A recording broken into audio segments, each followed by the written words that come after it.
Bonjour. Donc, dans les différentes vidéos, on a pu voir effectivement le manquement de Emeric Gilbert, donc procureur à Valence, ainsi que le tribunal de commerce de Valence au niveau de Hospitec et d'autres affaires. Mais on est sur ces Formatec, donc on me reproche effectivement le banqueroute de ces Formatec. Mais le banqueroute de Formatec, c'est un centre de formation qui avait été monté sur le technicien fluides médicaux que j'ai pu expliquer, sur lequel j'ai déposé plainte et sur laquelle effectivement il y a eu différents mails, différents échanges et donc les documents que j'ai pu filmer tout à l'heure. Donc ces Formatec développent dans différents domaines, tout ce qui est sécurité, HSCP, donc hygiène et en même temps tout ce qui est formation par alternance.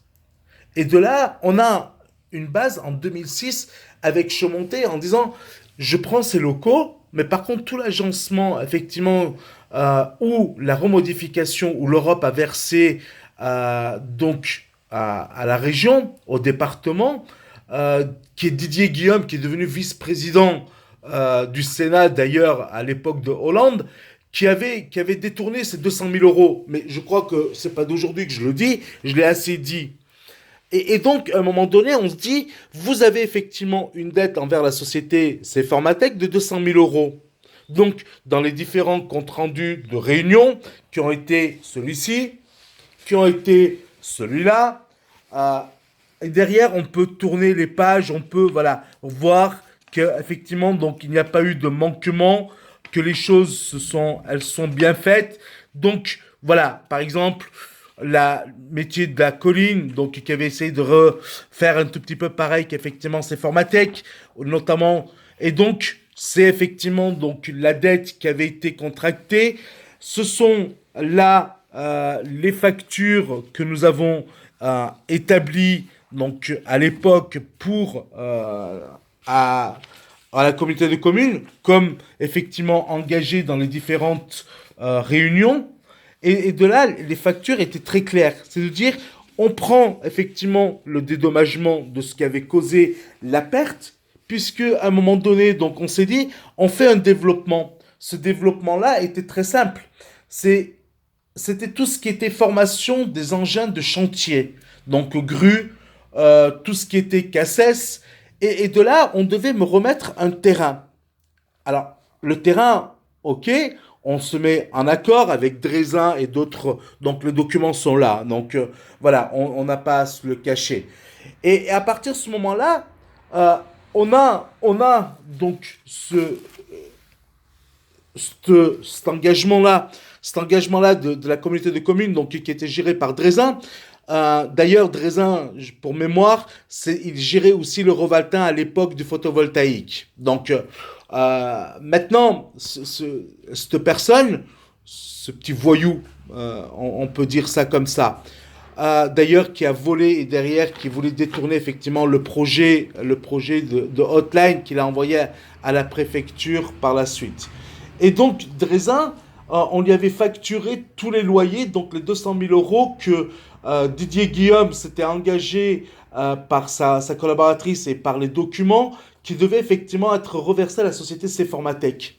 De là, on me dit, mais ok, mais on va vous faciliter tout ce qui était loyer. Donc, le loyer ne devait pas être payé jusqu'à un montant de 200 000 euros.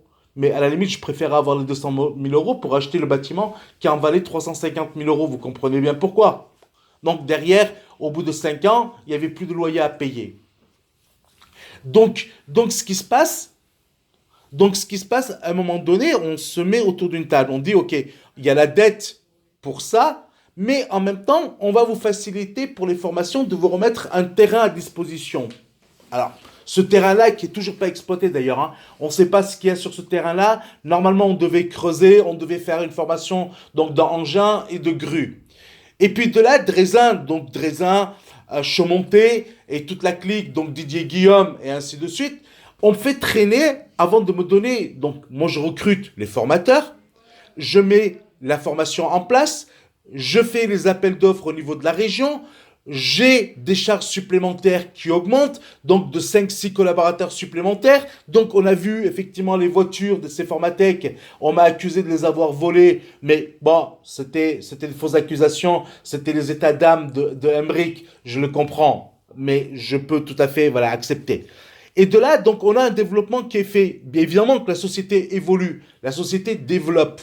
Bien évidemment qu'il y a besoin d'argent, de liquidité.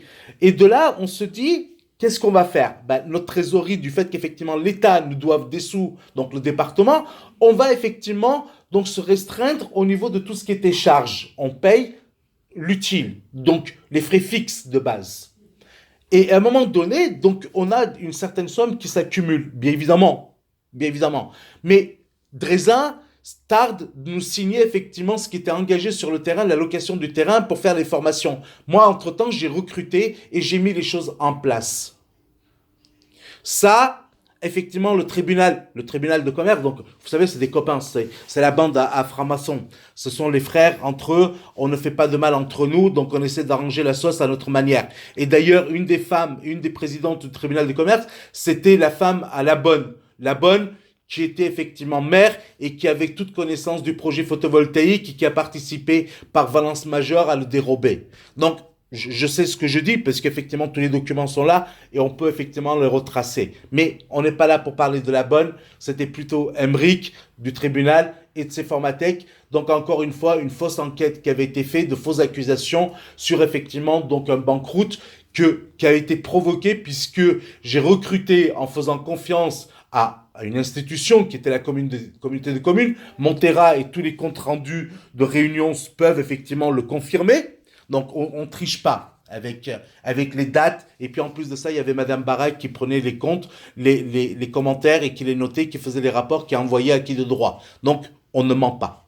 Donc ça veut dire tout simplement ce sont des gens qui sont engagés à me remettre un terrain pour former, sur lequel j'ai cru, j'ai récupéré, donc effectivement, donc j'ai recruté des gens de chez AFPA, j'ai recruté effectivement des commerciaux, j'ai recruté donc au niveau de tout ce qui était formation, pour mettre quelque chose de beau en place. Et d'ailleurs, c'est quelque chose de beau en place que j'ai mis et qu'on a voulu absolument détruire parce qu'effectivement, c'était trop grand pour eux.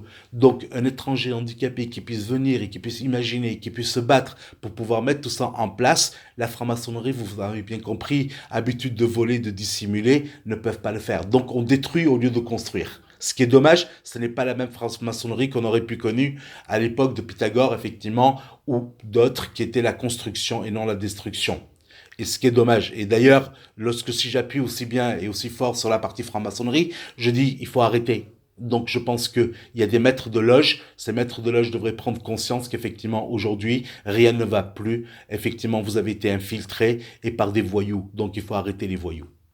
Mais on n'est pas là pour faire effectivement la politique de la franc-maçonnerie, c'est de dire pourquoi la société Formatec s'est plantée et pourquoi effectivement Emmerich a fait de faux rapports et des fausses poursuites, puisqu'il était impossible de pouvoir s'en sortir avec des promesses de Gascon. Et puis en plus de ça, lorsque moi j'ai tout payé et je me suis engagé, puisque tous les salaires étaient payés à l'époque, je le rappelle.